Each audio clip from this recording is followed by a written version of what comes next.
Oromsaa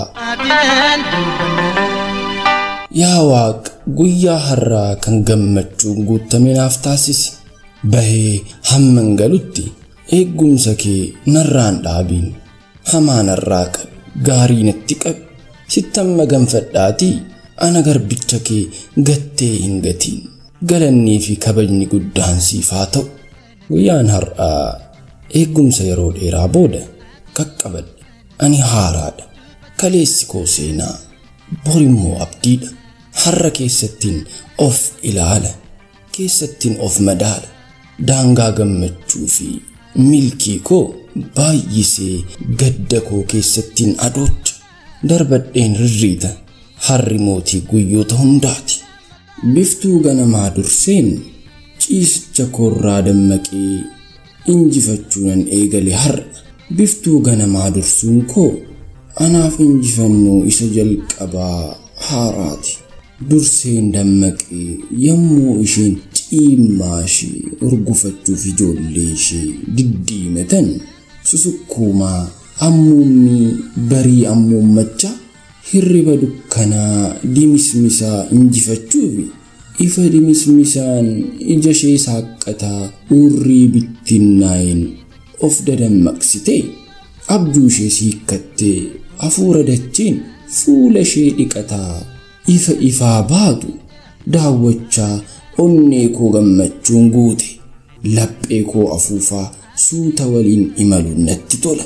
Bakkalchi barii waa lama naaf galaafattee baate injifannoo jalqabaa fi suuraa fuula ifaa tiblax yoo bakkalchi barii tirachaa halluu miidhagaa fi adeemsa hawwatuun asnatti imaltu tiblaxisee fuula gammachuun guutameen kaarruu ishee saaqaa sesseeqaa natti siqxe ifti bakkalcha bariif seequun tiblax waliin naaf ifu waliin natti butatu waliin hiriiranii yeedaloo tokkoon faarfachaa gammachuu koo haaraaf gumaachu miidhagina bakkalcha barii ija koon bareedina tiblax immoo yaada koon daawwachaa ergan foddaa mana ciisichaa korre ejjee daqiiqaan 45 darbaniiru.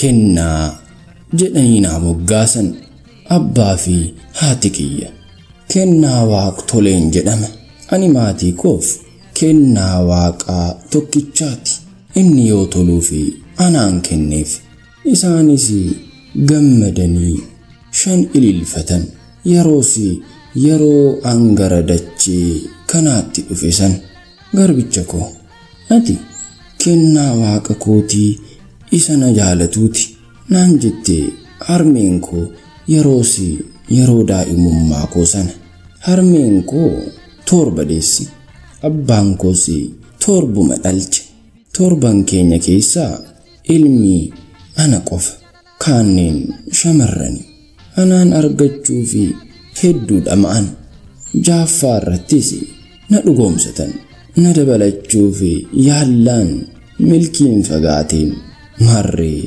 yoon kennaa jedhame natti baay'ata lakkibbo xiqqaatu malee hin baay'atu amma garuu maqaan koo kennaa qofa miti barsiisaa kennaan jedhama na barsiisaa kaa yuunivarsiitii Jimmaa keessatti barsiisaa afaanii ta'een tajaajila barsiisaa afaan Oromoo saba Oromoon afaan Oromoon barsiisa naman dhibuu kun namni akkamiin afaan ofii nama barsiisa ani egaa ergan Oromummaa barsiisuu eegalee waggoonni 3 darbanii jiru dhaloonni koo fi guddinni koo gamtaadhaan ammas gamtaadhaan jiraadha manneetiin jireenyaa waliinii kondominiyeemii keessan jiraadha kanan bahuu fi galu qofaa kooti gamtummaa keessa qofummaa jiru beektu kan koo dubbiin akkasi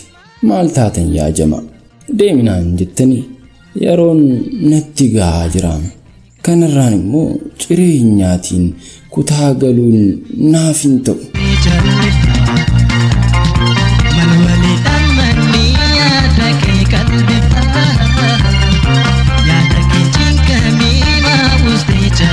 Tablet ati kennaa waaqa koo na jaallatuuti.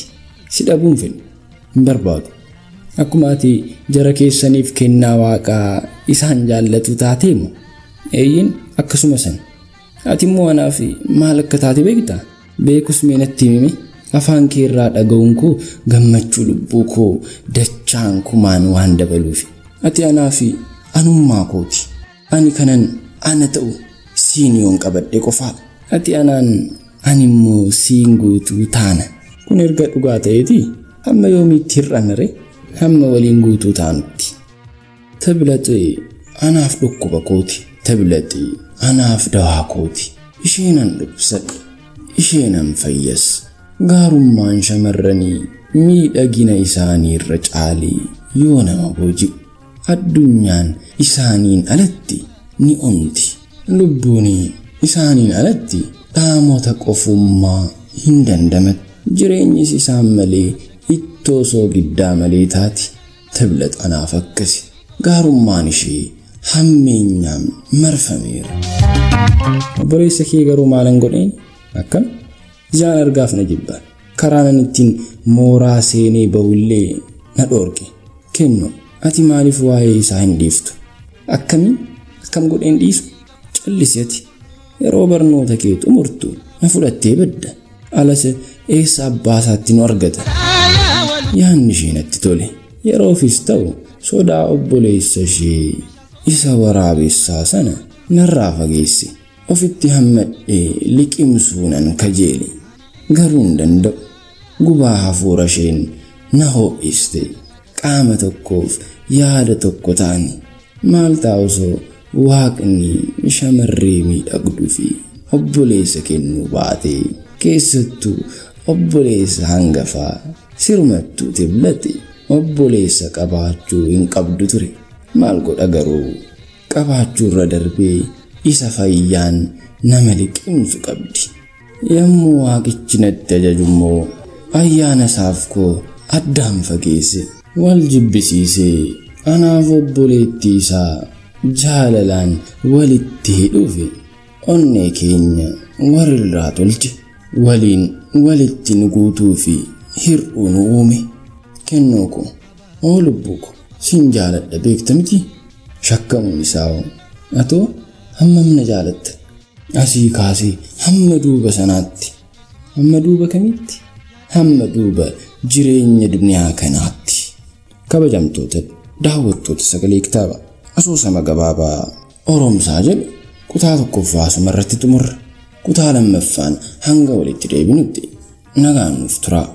Asoosamni gabaabaan kun kitaaba Odaa jala kan barreessaan isaa Tasfaayee Ayyalaa fi Iddoosaa Kabbadaa ta'e irraa kan fudhatamedha.